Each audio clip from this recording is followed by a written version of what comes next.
Peace, warriors, family.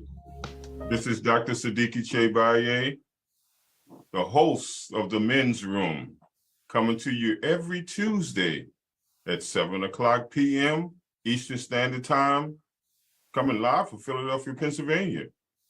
And I'd like to thank Brother Eddie for blessing us with this opportunity.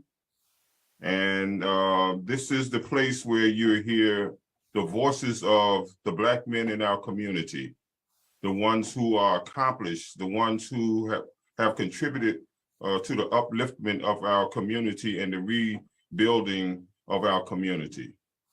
We have a special guest today who is the Honorable Dr. Sekazi Kauze Mtingwa, who is this brother's everything. I mean, I'm gonna give you a few things that come to mind right now that is related to this brother. The list goes on and on, but right now I like to say that this brother is an accomplished, a gifted physicist, inventor, educator, a Rhodes Scholar, international consultant, and activist who drives home, family, who drives home the need for scientific excellence in all phases of life, business, and culture. This brother is a deep brother, and he's also a modest brother. You know, I remember, brother, that we had talked, matter of fact, let me introduce you, let me bring you in first.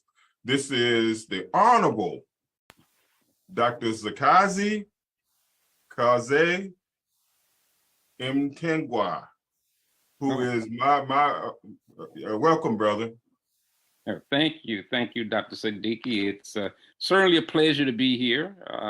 It's always great to be among friends and family. A lot of my family's here. Of course, my wife is Stella Johnson, who's been with me for a number of decades, and there's Harriet, who is an accomplished writer. I'm nothing compared to Harriet. I don't know how she produces so many books so fast. It's absolutely amazing. And the others. So it's a pleasure to be here to chat a little bit. about my life. Let me just start. You know, as Dr. Sadiki said, that I am a physicist, theoretical physicist mainly, and I've been involved in research at the forefront of what's called nuclear physics and subnuclear physics and accelerator physics. But how did that all get started? And so I often reflect back on the time when I was a little boy growing up. My wife and my mother and father separated, and my mother took me and my two brothers, Larry and Graham, and we went and moved in with our grandparents. And my grandmother was extremely religious, and so I was educated quite thoroughly on the Bible and Jesus, all of the great things that he had done. And believe it or not, you know, there was this thing about the second coming of Jesus. And here I am. I was a little boy. I thought I was good. So I thought I may have been the second coming of Jesus. And I had that idea for probably. But you know what cured me of that? You know, I went to Sunday school, and one Sunday, the teacher said that Jesus gave his life for murderers and all these other. And I looked around my classroom and saw these knucklehead boys. I said, wait a minute. I said, I had not given nothing. So I knew then I had to get another profession. Anyway, at about that time, I discovered from my second grade teacher that the library in Atlanta gave certificates if you would read at least 10 books during the summer, and they had to be from, you know, different, so many biographies, so many novels, etc. So anyway, I said, I better start doing that to try to find out what is there in the world. So, you know, I started reading these books, and I became a little bit sort of interested in science, but I wasn't completely convinced. However, at the same time, I used to be kidded by my classmates, and my name is Sekazi Mtingwa now, but as Harriet and all my family members know, I was born Michael Sawyer, but not only Michael Sawyer, I was born Michael von Sawyer. And my friends used to kid me that I'm a mad German scientist. I'm von, you know, all the people we read about in the white lab suits and all were von this and von that. So I got to thinking that maybe science is not so bad. So between the reading and the kidding, I decided I would like to go into science. Now I would read these books right on through about the 9th grade. I think the last certificate I got was after my 9th grade. So at that point, I was well up. I was in my second year of high school, finishing it up. And I got interested in biology.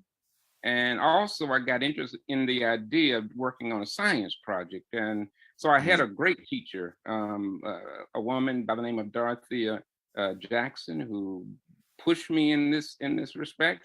And so by the 10th grade, I was actually fortunate. That was the time, you know, I grew up during the segregated school era.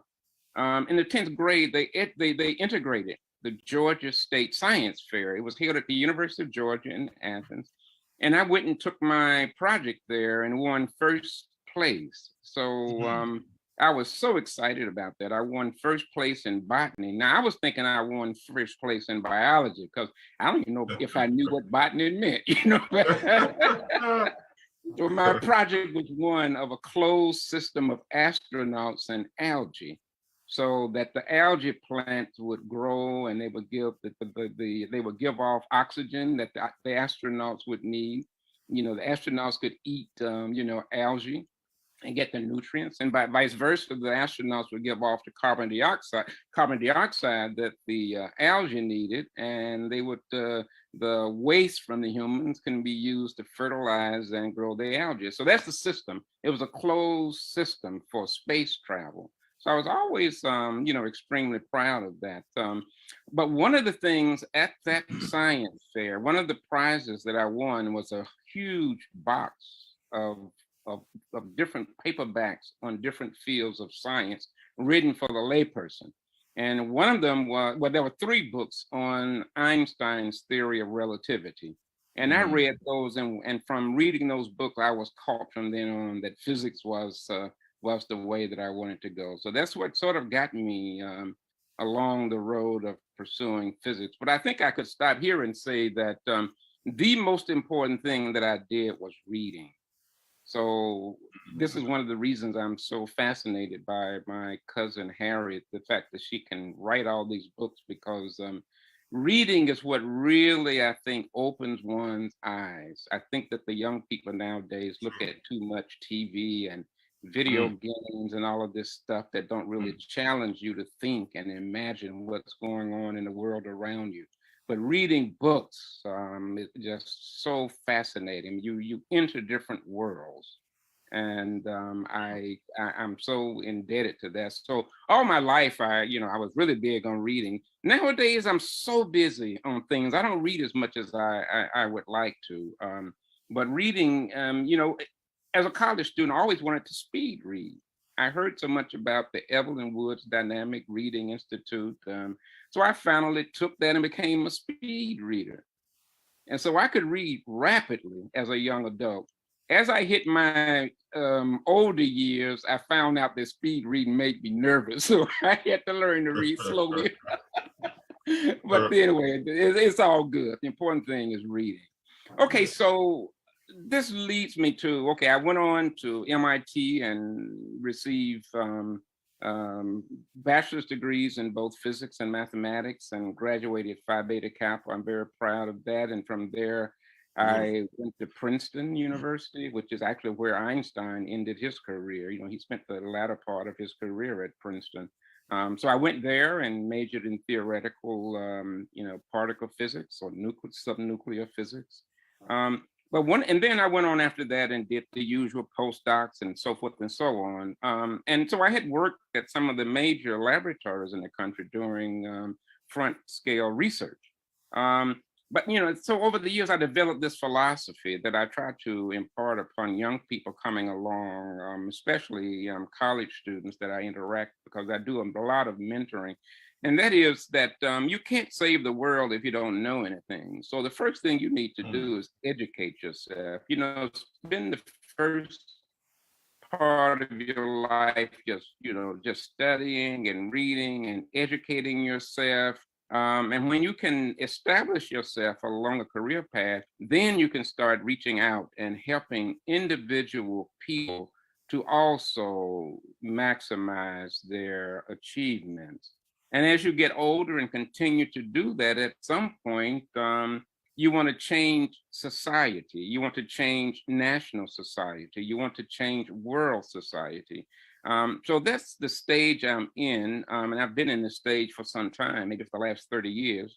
Of course, I'm in my 70s now. So, I had gone through my first stages, as I outlined, up until the time I got to be about 50 years old.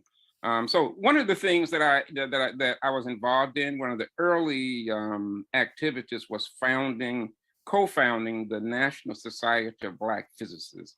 Especially in those days, there were so few of us. Everywhere we worked, we were always the only one. mm. Oftentimes, the only physicist in the whole state, let alone Wow. at the particular laboratory or Lonely university. road. Yes, sir. Yeah, so we needed to support each other. So that's why we did that. And I served as president of the National Society of Black Physicists back in the early 90s. And after I finished, about 1996, the Hispanic physicists wanted to emulate much of what we had done. So they invited me to come to the University of Texas, Austin. And so I was able to help them to set up their structure to Mm, found the National Society of Hispanic Physicists. So these are the kinds of things that I've done nationally. Currently, on the national stage, I'm president of an organization called Increase.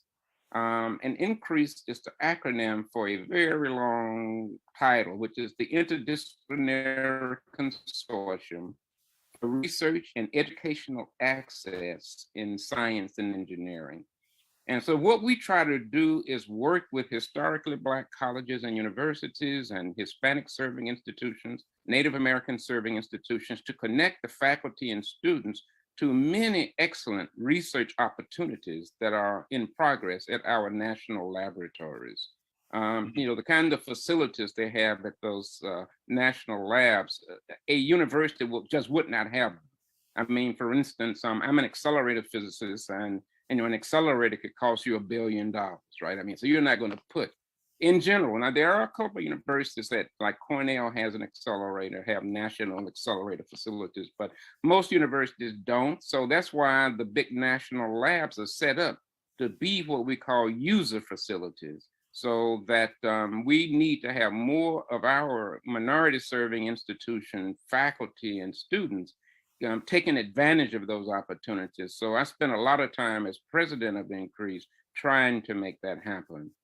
And that also grows out of an earlier stage of my life when I left Argonne National Laboratory outside of Chicago to go to Greensboro, North Carolina to chair the physics department at North Carolina A&T State University, where I stayed for 10 years and helped the university to start its first PhD programs in electrical and mechanical engineering, as well as starting a master's program in the physics department.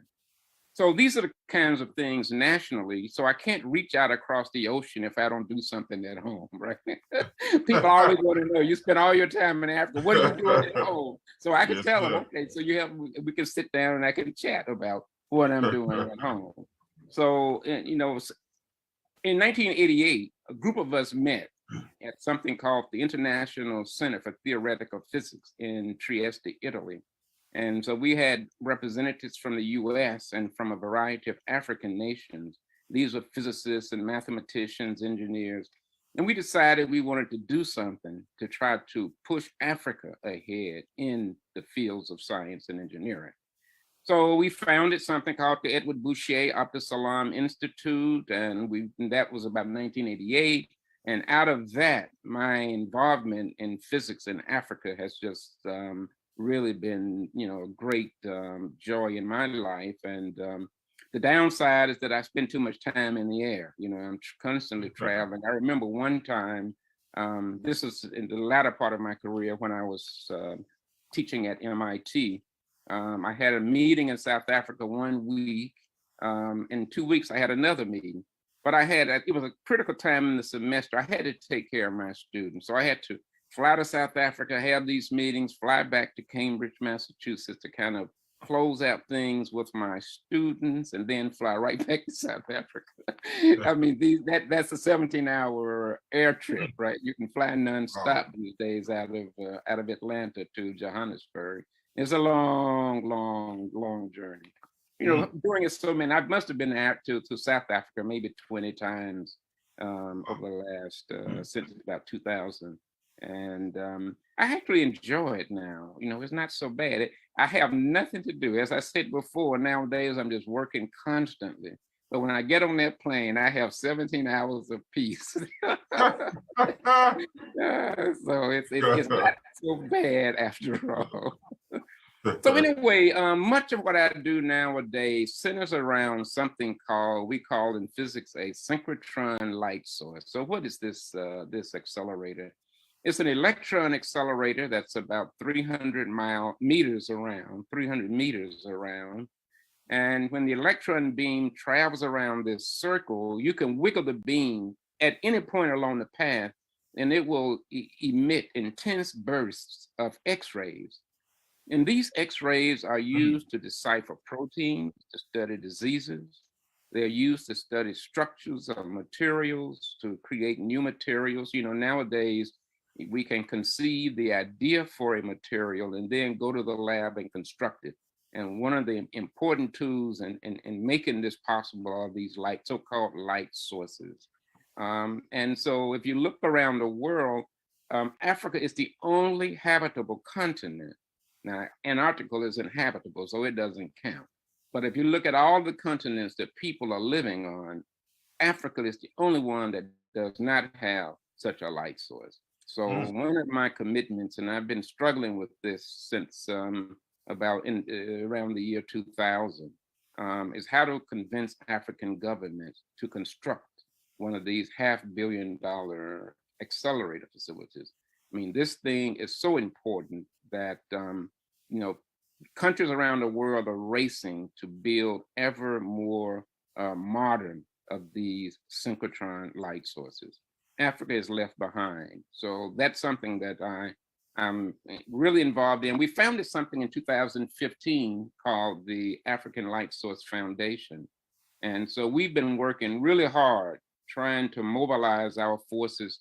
We need people who can use them. So we do a lot training African scientists to use them. We send them to light sources in other countries so that they can gain the experience. And in fact, I helped to found another organization, which that's all it does. I mean, the African Light Source Foundation wants to construct one of these. This other organization that I co-founded called Light Sources for Africa, the Americas, Asia, Middle East, and Pacific sends people from developing countries to the light sources around the world for training. But we definitely have to get African governments to pool their resources to construct one of these things, because otherwise I don't know how Africa can be competitive. These things are revolutionizing so many fields of physics. I don't know how much time I have. How am I doing, Dr. Sadiki, on the time?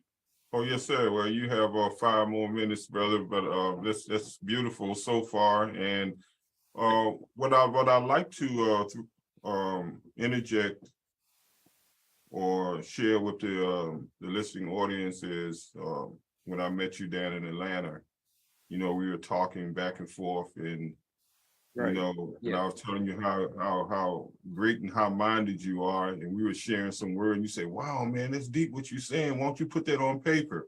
And as a matter of fact, I did. That's why I wrote my 3 books. Great. And I felt so special when you said that, because I was looking up to you before I even met you. I heard so much about you. But before I go, I don't want to go any further, because you was on a roll, and we have like 4 minutes for you to do that. Okay. Well, there are a number of organizations that I've been fortunate enough to help co-found. We just recently founded something called the Union of Physicists from Portuguese-speaking countries. And just before we went on air, we were discussing the fact that my wife Estella and I, and Estella is on the call, on the video. We went to Cape Verde so that I can try to meet more African scientists from the Portuguese-speaking countries, because I've been working in Africa for decades now, and I over the years just never interacted with any Portuguese-speaking Africans. I've worked with a lot with those who speak French, those who speak English, but no Portuguese. So that's something that I hope to spend a lot more time interfacing with those Africans from Angola, Mozambique, Cape Verde, Sao Tome, and so forth. So that's extremely important. There's another organization that I'm very excited about called the African Laser Center. And this was an organization that we founded back about 2003. One of the things I found is that many African scientists, work in their labs, and they don't have connections or collaborations with Africans in other universities, even in the same country. So we formed this network called the African Laser Center, and we've been able to really couple a lot of scientists all across the continent together, so that they can actually visit each other's labs, write joint scientific papers and so forth. So I'm extremely excited about that. Another organization is the African Physical Society. I helped to found that and helped to write the strategic plan for that. We continue to meet. We meet. What's one of my problems is I have all these organizations I'm involved in. Each one has meetings all the time. So Zoom has been both positive and negative. It's so easy to call meetings on Zoom. In the old days, we basically met when we could physically be together. Right, we have an annual meeting. Those annual meetings have turned out to be monthly meetings. At the monthly meetings, you set up subcommittees. So that's another meeting. So anyway, it's been tough.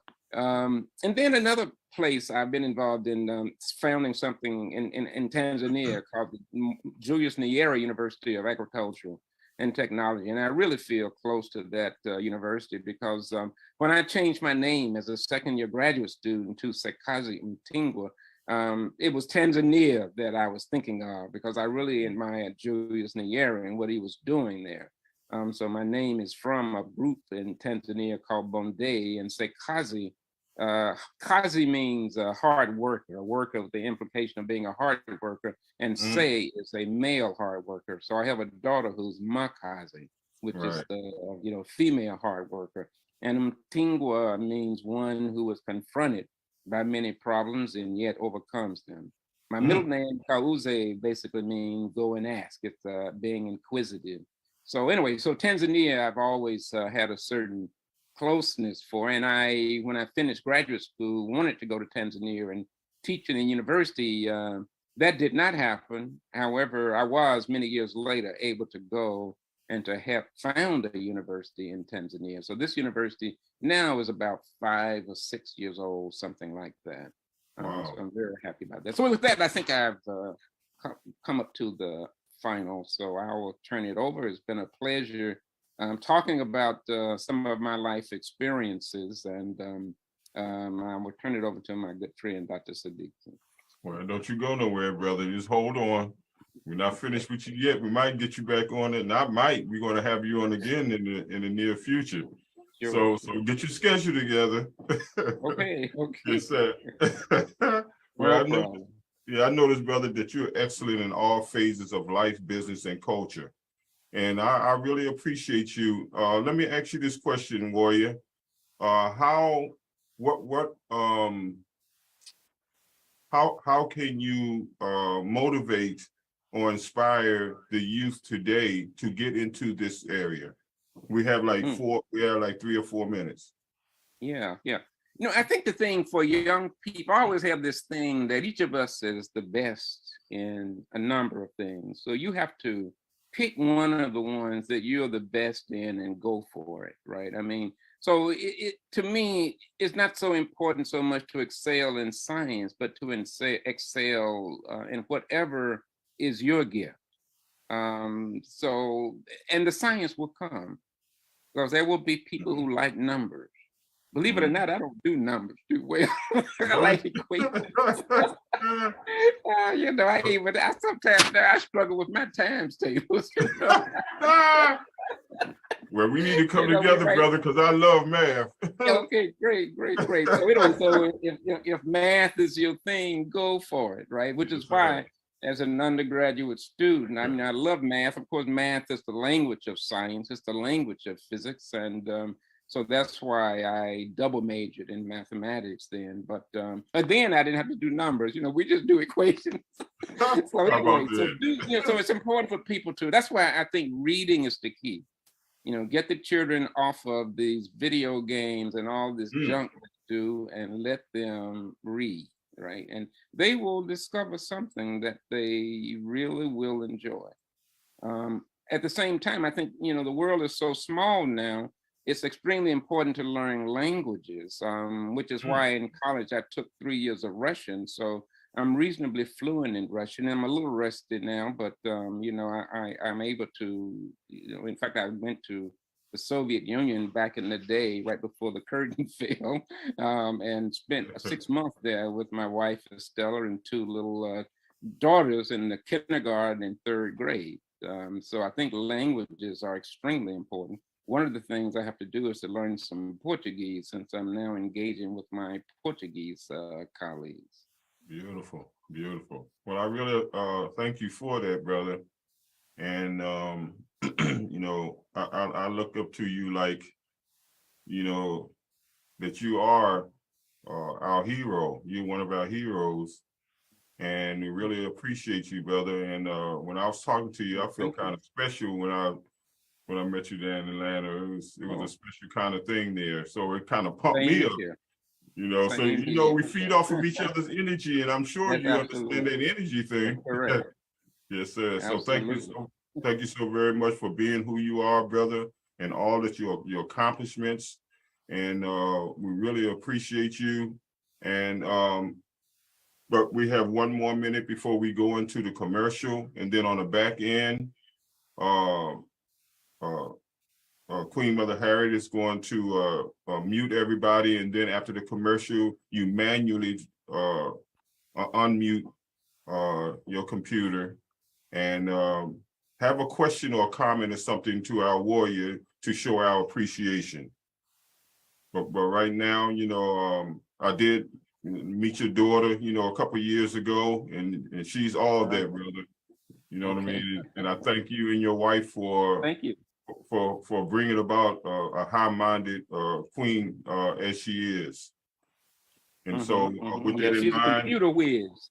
Oh, yes, sir. Oh, hey, it all came from you, brother. It all came from you and mom. Yeah, so it's all good. They the little you. So with that in mind, we're going to go into the commercial, and for 5 minutes, 3 to 5 minutes, then we're going to come back on the back end. Queen Mother's going to mute everybody, and then you unmute it after the commercial. Have a blessed one. Take a little rest, and we'll be back. WGFB-FM radio. Are you ready? How it used to be. Something for everyone. 24/7, 365. Taking a family of 5 to the amusement park can cost a small fortune. Oh, yeah. So to save some money, we thought, hey, let's bring the amusement park to us. Yeah. Go ahead. All right, step right up, young man. Are you ready to ride the wacky waterfall? That's just the bathtub with the shower head running. Nope, it's the wacky waterfall. It's the shower, Dad. Waterfall. Wacky. There's an easier way to save. To get a free rate quote, go to geico.com, then buy online, over the phone, or at your local Geico office. Hi, Tom Bodette. Motel 6's new improved website lets you book a room and save more for what you travel for faster than ever. Even faster than you can find your keys, which you swore were right on the little hooky thing by the garage door where they always are, and we can land a robot on a comet, but we can't keep keys from disappearing. Oh, here they are. Left them in my jacket. Don't you hate that? I'm Tom Bodette for the new improved Motel6.com, and we'll leave the light on for you. Hey, welcome to Everything Outdoors. Can I help you find anything? Hey, yeah. Can you point us to the camping gear? Sure, aisle 2. Snowboarding? Just bought a new Nissan Pathfinder. It's got intelligent 4x4, and we want to hit the backcountry. Aisle 18. And the boats? Are you sure you can do all this? Up to 6,000 pounds towing, we're good to go. Oh, where's the scuba gear? Return to rugged in the all-new 2022 Nissan Pathfinder. Available intelligent 4x4 cannot prevent collisions or provide enhanced traction in all conditions. Always monitor traffic and weather conditions. Towing capability varies by configuration. See Nissan Owner's Manual for proper use. This is Steve. Actually, it's Steve. Steve is looking for a refreshing beverage. Yeah, that's Steve. Steve is about to drink a Schweppes ginger ale. Wow, that's refreshing. Steve says it's refreshing. You think this is funny, huh? What's your name? Stanley. Schweppes ginger ale. Refreshing people just like Steve since 1783. Thirsty for a more intense ginger taste? Try new Schweppes dark ginger ale.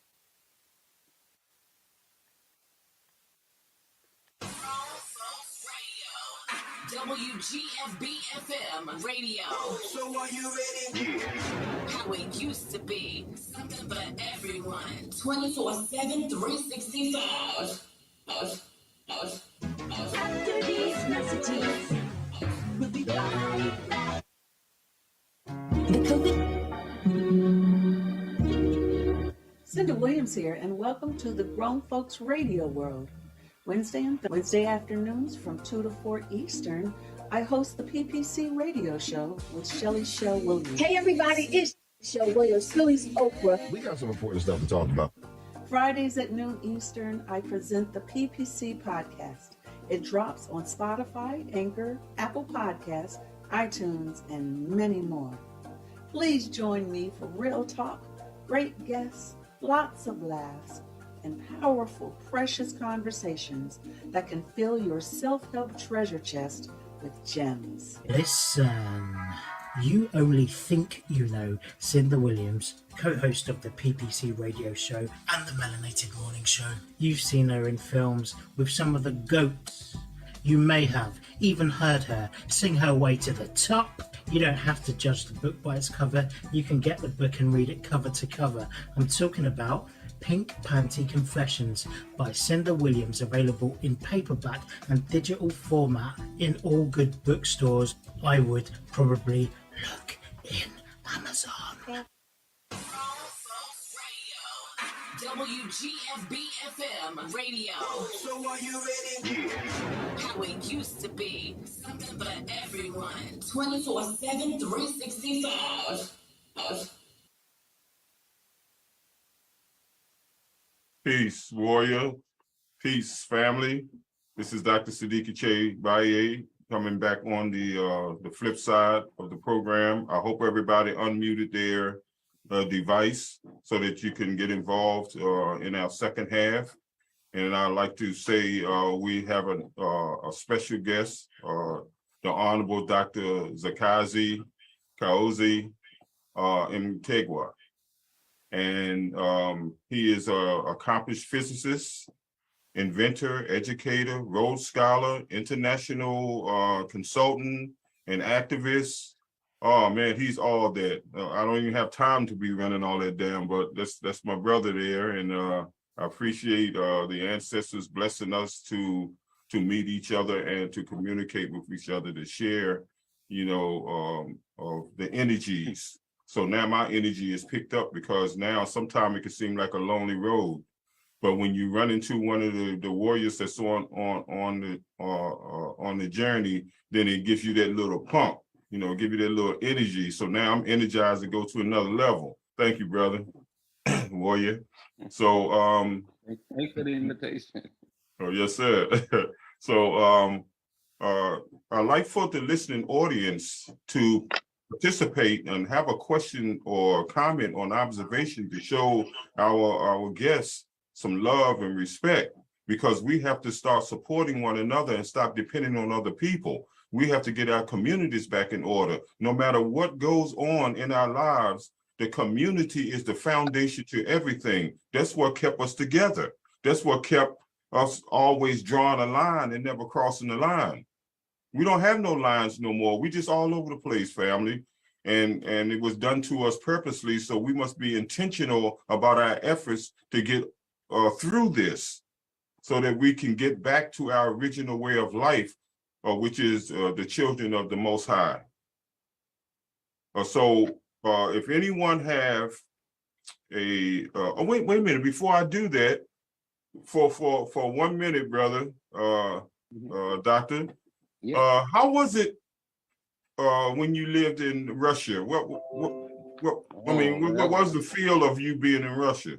Yeah, now that's really interesting because before we left, the people in the program was called the Inter-Academy Exchange Program. So that our National Academy of Sciences and the Russian Academy of Sciences had so many man months that they would swap. So I occupied 1 man in 12 months, 12 man months of that. So the people at the National Academy here were very concerned about being a Black family going to Russia and how we would be treated. And they brought us to DC and tried to sort of warn us about this and that. But those people were nicer to us than the folks here. It was really fun. I mean, the people there were so nice. Our neighbors and all just treated us so nice. And they had sort of open affection for little children. I remember I was taking my younger daughter to her kindergarten, and this elderly Russian woman was waving, "Hey, wait," and she got up to us and just took my little Sharif and just hugged her and was saying, "Молодая девочка, хорошая девочка," which means good girl, beautiful girl, young girl. She was so, it's just amazing, the kind of treatment. At the time, Russia had long lines at shops and grocery stores. They wouldn't let us stand in the back of the line. The Russians would usher up. They realized we were foreigners. They would usher us up to the front of the line. So it was really interesting. I mean, they treated us extremely well. I made some great friends while there. And as a matter of fact, two of the people that I collaborated with in science have immigrated to the U.S. One of them, I helped to immigrate as chair of the physics department at North Carolina A&T. I needed somebody with his expertise, so I helped him to immigrate he was from Armenia, Soviet Armenia at the time. And another gentleman is at Penn State, who I met in St. Petersburg. So it was a great experience for me. It was a great cultural experience. So it was great. It was a great experience. Right when we came back, that was in '89, the wall, the communism just basically collapsed. So I like to claim credit for the down for the collapse. Oh, we give it to you, brother.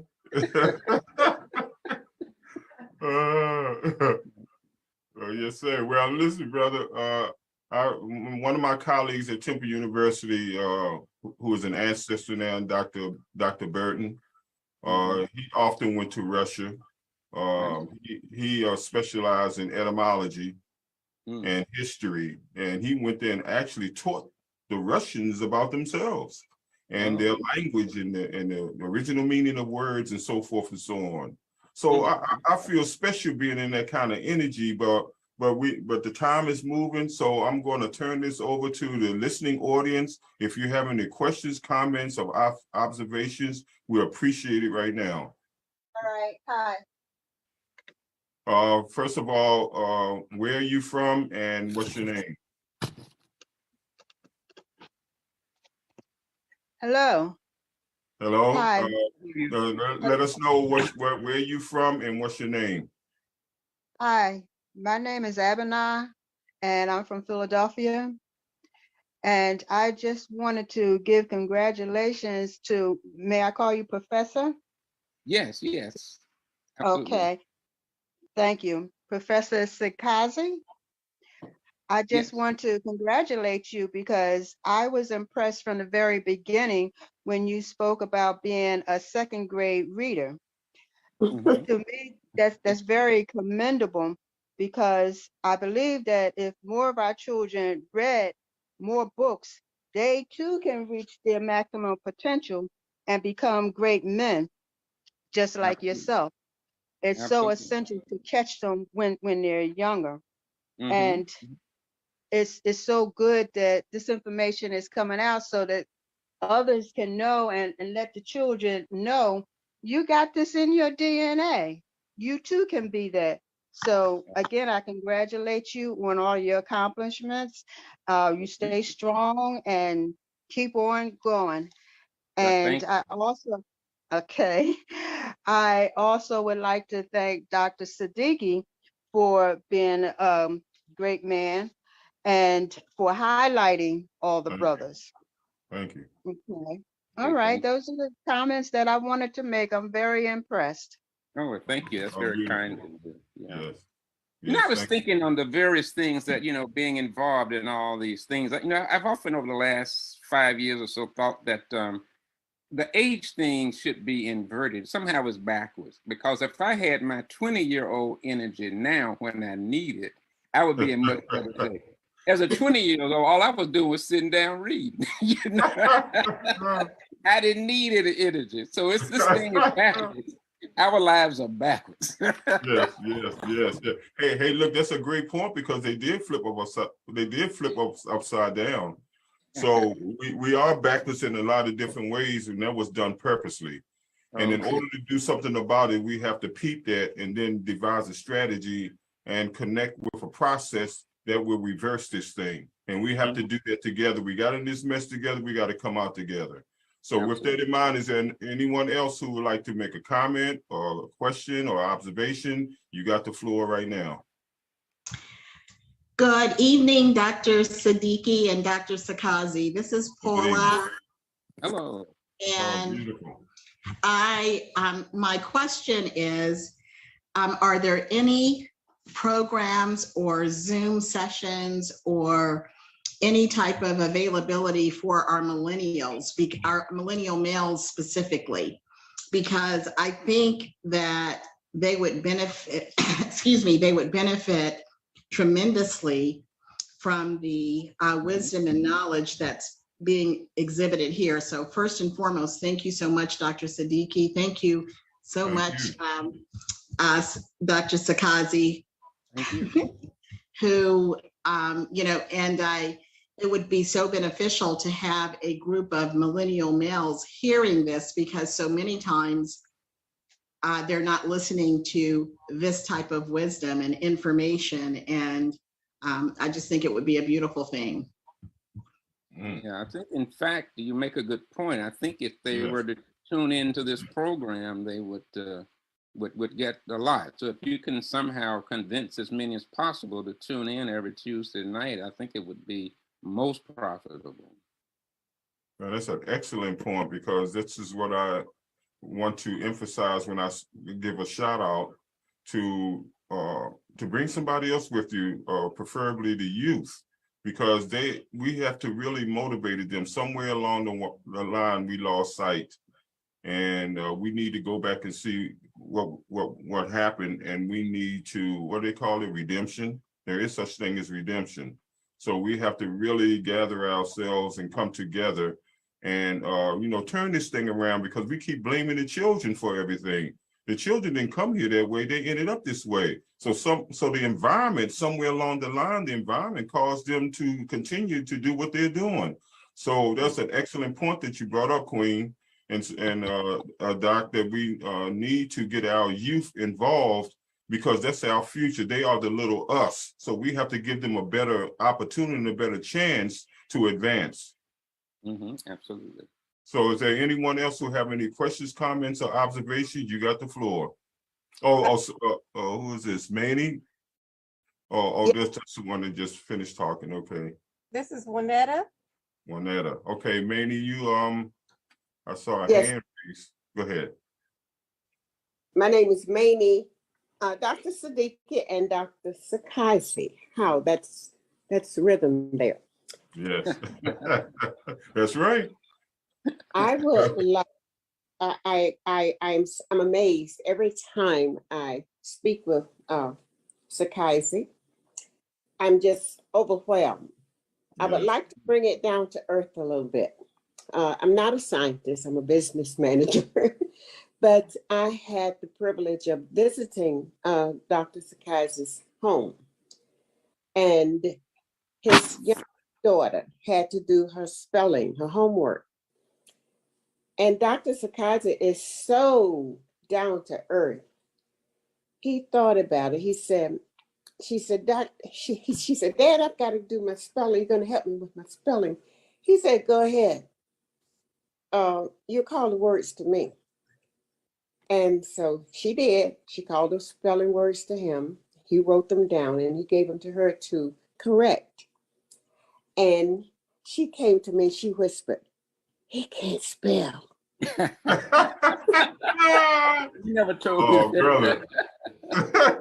And Kaiser, being the scientist and the most accomplished man that he is, he told her, I'm not going to take your word for it. If it's wrong, you need to prove it to me it's wrong. Go get your dictionary. You have to prove it to me. And I thought that was just great. If more parents would kind of take their children and kind of switch on them, that would be great. But I thought that was the most down to earth and most thing I've learned while visiting with one of my many visits with him. Yeah, right. I had the privilege of doing that. And he's so down to earth. He went to the shopping center with us and just watched us try on shoes. He's the latest man. All right there, brother.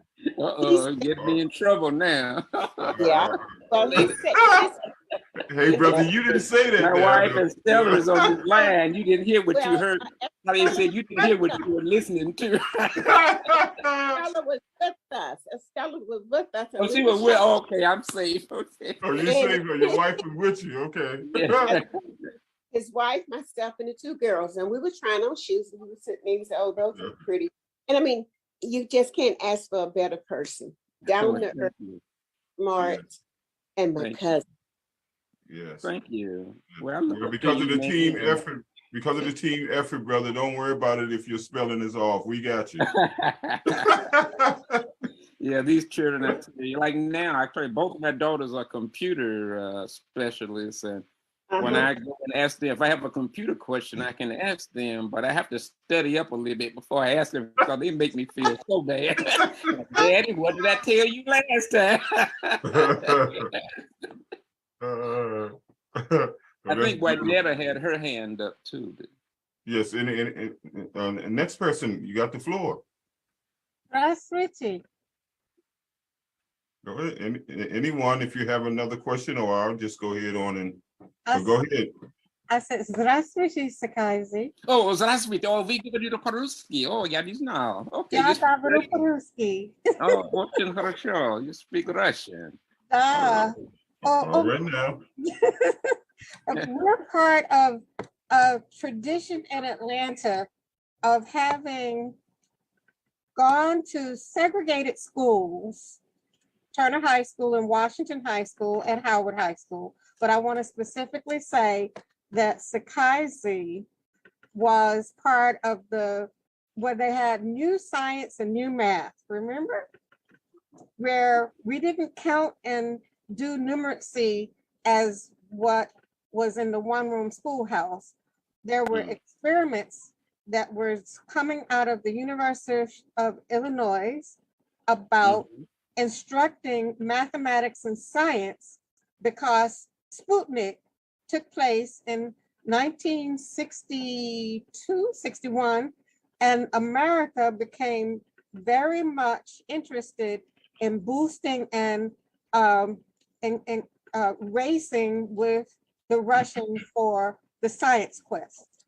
Now, I say all of that to say that Sekazi, before we were Sekazi, but you know what I'm saying, was part of the gifted program. And our teachers had an ingredient that is missing, which is the love, meaning good discipline to make our lessons in mathematics and science and music and arts to be done on an excellent level. And it seems as though we're being brought into this, I would say, consumerism, where if it's shiny and glittery, that's the objective, to get the money. But what we were taught was to get the knowledge. Now, I preface all of that to say that as an educator, I've observed my students from other countries who come with a thirst for learning and will take the book and go in their math books from front page to the back page and work all the problems and not care about socialization. Now, I want to ask this question, Sekazi. Your work in Ghana, where you're looking at high energy ways to convert electricity into the electric grid for consumers. How are we able to use, I don't like to just say STEM, but STEAM. How are we able to harness that type of quest for knowledge that maybe students in the developing, so-called developing nations have, and translate that to our children that we have here? That's a question I have. Okay, that's kind of a difficult one for me to say, but I'm not quite sure. So you want to know how to translate the knowledge gained in Ghana to the children here in the U.S.? I'm missing your... What I'm saying is that I know you're working on worldwide projects, and in particular, you work with Ghana, and you're looking at developing electricity and ways to what is it, crystallizations? I'm not sure if I read that correctly, but how can we take that kind of forefront kind of knowledge and maybe translate it to maybe not the undergraduate, high school level students, but maybe college students? How can we make these exchanges? Oh yeah, okay, so exchanges are going on all the time, in fact. You know, one of the biggest interests that I have is sending people from, I mentioned before this organization called LAMP, but LAMP is a long name. It's light sources, the kind that I mentioned earlier. Light sources for Africa, the Americas, Asia, Middle East, and Pacific. So we take faculty and student, we call them FAST teams. The FA from faculty and the ST from students, we call those FAST teams, and we send them to light sources for training. We've sent over 100 of these teams to people to these various places for training.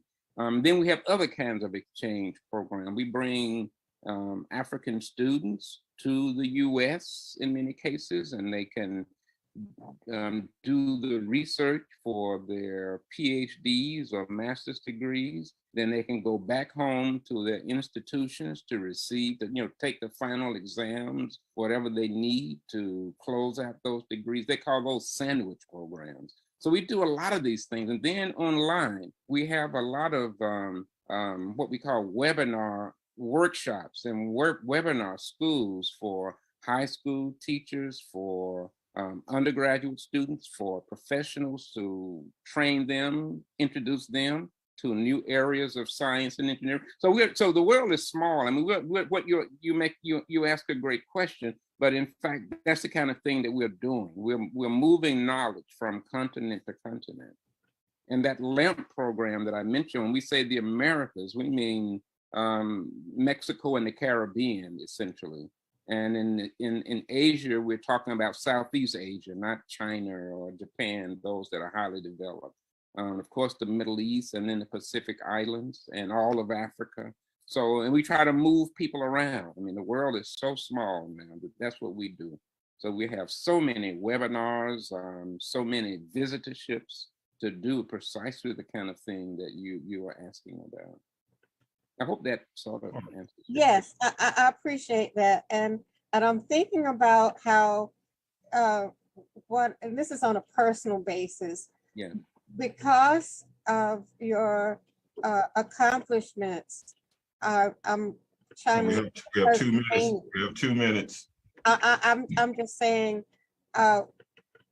it's a very great blessing to be on Earth at this time with all of the people who are on this webinar. And I appreciate your humility. It is absolutely, how should I say, a role model that you show. That I had a conversation some time ago with Professor Paul Samuelson at MIT. And I was saying, oh, Dr. Samuelson. He said, oh, call me Paul. And then when I came here to Atlanta, I called a professor, 1 minute. And he corrected me right away. And so you're just reminding me that we are people who are blessed, and thank you for your humility and your brilliant walking together side by side. Oh, that's beautiful. Thank you. Thank you. That is beautiful. Thank you, audience, for those beautiful questions, comments, and observations.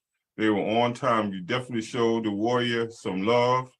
And I just want to say thank you, warrior, for blessing us with the opportunity to have you in front of us.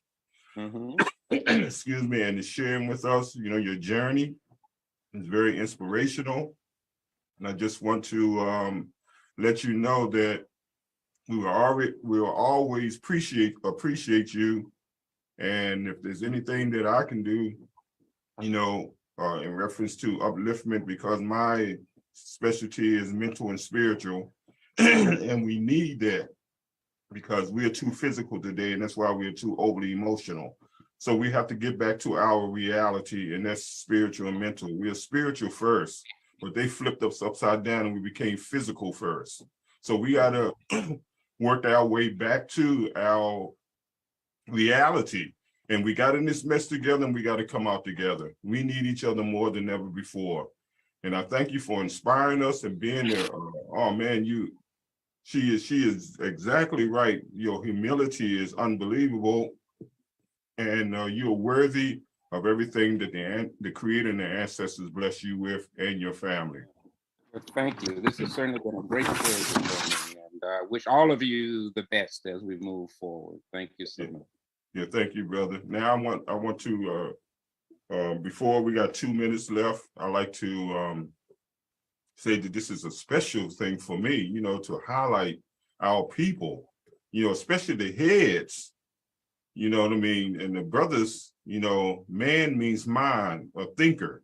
All males are not men. So we want to elevate our males into the manhood level of living.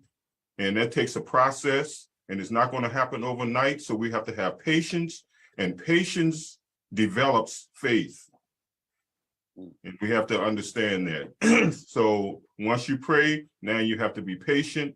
and have faith that, you know, sooner or later it's going to happen. So your responsibility is to prepare, because it'll happen at any moment. So with that in mind, family, I'd like to show you my book again. It seems to me, it's kind of glared there. It seems to me, and it says things that we must acknowledge. And the things that we must acknowledge is the Creator and our ancestors. Because again, family, we are the ancestors having a human experience. So we must keep the connection with the spiritual ancestors, because we're going to transform into that sooner or later. So everything in life is about preparation. So we must be prepared.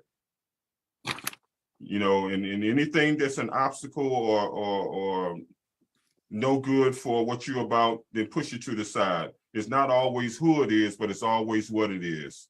But who it is can make what it is worse if you care for them. So be careful with them. Guard your heart and use your mind.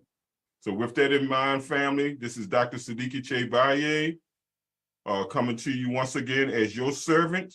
I like to say happy new life, happy new journey, and happy new you.